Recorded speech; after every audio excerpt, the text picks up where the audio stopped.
இந்த விஷயத்தை பத்தி நம்ம பேசணும்னா மிகப்பெரிய மனத்துயர்ல இருந்து வெளியே வந்தாதான் அந்த விஷயத்தை பத்தி நம்ம போல்ட்னஸா பேச முடியும். ஏன்னா இன்னைக்கு நடந்திருக்க துயரம்ங்கிறது ஒரு மிகப்பெரிய துயரம்.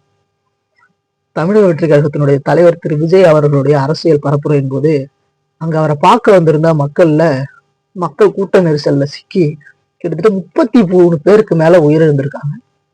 58 பேர் சிகிச்சை பலனடிச்சிட்டு இருக்காங்க. இறந்த 38 பேர்ல 8 பேர் குழந்தைங்க. என்னடா பாவம் பண்ணாங்க?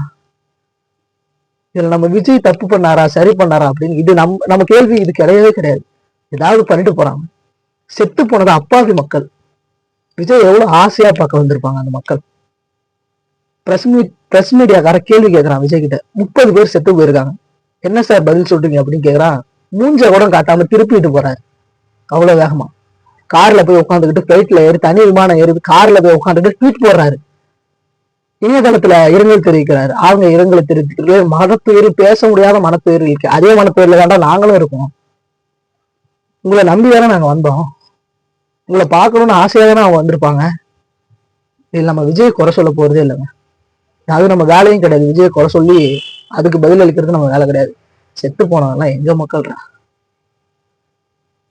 இன்னைக்கு டிஎம்கே ஆயிட்டீங்க, விஜய் அடிச்சிட்டு இருக்கு. விஜயோட ஐட்டிங் டிஎம்கே அடிச்சு 2 பேரும் சட்டை போட்டிருக்கான். செத்து போன மக்கள், அந்த மக்களுக்கு என்ன நீதி? அரசு இதை மேலிட்டு விசாரணை செய்து இதுக்கு உரிய நடவடிக்கைகளை எடுக்க வேண்டும் என்று கூறி உயிரிழந்தவர்களுக்கு ஆழ்ந்த இரங்கலை கூறி விடைபெறுகிறேன். நன்றி.